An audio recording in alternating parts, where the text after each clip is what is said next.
अस्सलामुअलैकुम वरहमतुल्लाहि वबरकातुहू। कैसे हैं दोस्तों? उम्मीद करता हूँ आप खैरियत से होंगे। आइए चलते हैं नेक्स्ट क्लास की तरफ। कंजंक्शन के हवाले से हम पढ़ रहे थे, तो हमने पढ़ा था पहले तीन कंजंक्शन के बारे में पढ़ा था। फर्स्ट ऑफ ऑल एंड और के बारे में, आफ्टर दैट हमने बट के बारे में पढ़ा था, और अब अगले चार की तरफ हम जा रहे हैं। 4, 5, 6, 7, ठीक है। सिंस, बिकॉज, फॉर, एज, ठीक है। और अब इनको किन किन पर्पज के लिए यूज किया जाता है और कब कब हम यूज करते हैं, इसको थोड़ा सा सीख लेते हैं, ठीक है। तो देखिए, कंजंक्शन नो 4, 5, 6, 7, ठीक है। इनका माना क्या होता है? बिकॉज हो गया, ऐसे ही सिंस हो गया, ऐसे ही फॉर हो गया, ऐसे ही एज हो गया, ठीक है। इनका माना क्या है? क्योंकि या चूंकि।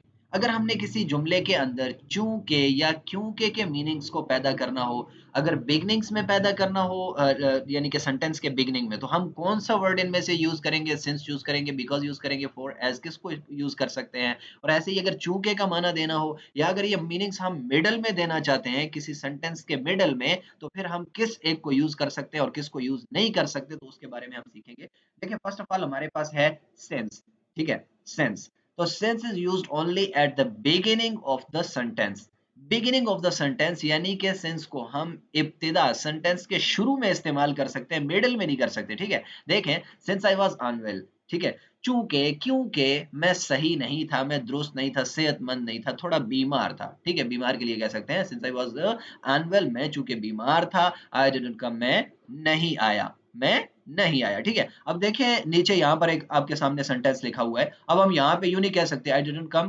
बिकॉज, यहाँ बिकॉज लिखा है ना, तो हम यूं नहीं कह सकते I didn't come since I was unwell. तो सिंस को दरमियान में नहीं ला सकते, ठीक है। उसको हमें बिगिनिंग में ही लाना होगा, क्योंकि वो बिगिनिंग के लिए इस्तेमाल होता है। आफ्टर दैट हमारे पास सेकंड वन है बिकॉज, ठीक है। Because, because is used only in the middle of the sentence. तो मिडल ऑफ द सेंटेंस हम बिकॉज को यूज कर सकते हैं, यानी कि इसको हम बिगिनिंग में नहीं ला सकते। अभी पहला सेंटेंस देखें, हम यहाँ यूं नहीं कह सकते because I was unwell I didn't come, because हम स्टार्ट में नहीं ला सकते, इसको हम मिडल में ही ऐड कर सकते हैं। देखें, आई डिडंट कम, मैं नहीं आया, ठीक है। बिकॉज आई वाज अनवेल, क्योंकि मैं दुरुस्त नहीं था, सेहतमंद नहीं था, मैं बीमार था, ठीक है। आई डिडंट कम, मैं नहीं आया, बिकॉज आई वाज अनवेल, मैं बीमार था, ठीक है। आफ्टर दैट है फॉर। पहली बात तो ये कि फॉर बिगिनिंग और मिडल दोनों के लिए इस्तेमाल हो सकता है, ठीक है।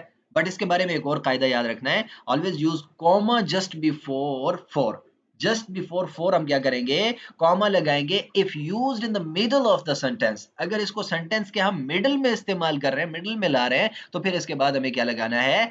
कॉमा, इससे पहले हमें बिफोर इट, कॉमा इससे पहले लगाना होगा, ठीक है। ये जरूरी है। बाकी सिंस है, बिकॉज है, साथ ही नीचे हम देख रहे हैं एज है, इनसे पहले बाद में मिडल जो बातें हुई हैं उनमें कॉमा लगाने की जरूरत नहीं है, बट यहाँ पर होगा। अगर हम इसको बिगिनिंग में लाते हैं, ठीक है, फिर कॉमा लगाने की जरूरत नहीं है। फॉर को अगर बिगिनिंग में लाया तो कॉमा लगाने की जरूरत नहीं है। जिसे नीचे सेंटेंस देखें, यहाँ पे है ना एज लिखा हुआ है, यहाँ हम कह देते हैं for I was unwell I didn't come, यहाँ पे लगा सकते हैं, कॉमा नहीं लगेगा, ठीक है। बट अगर मिडल में फॉर को हमने इस्तेमाल किया तो यहाँ पर इसके लिए कॉमा यूज होगा, जैसे आई डिडंट कम, मैं नहीं आया था, ठीक है, मैं नहीं आया, फॉर आई वाज अनवेल। लेकिन फॉर से पहले यहाँ देखें कॉमा लगा हुआ है, ठीक है।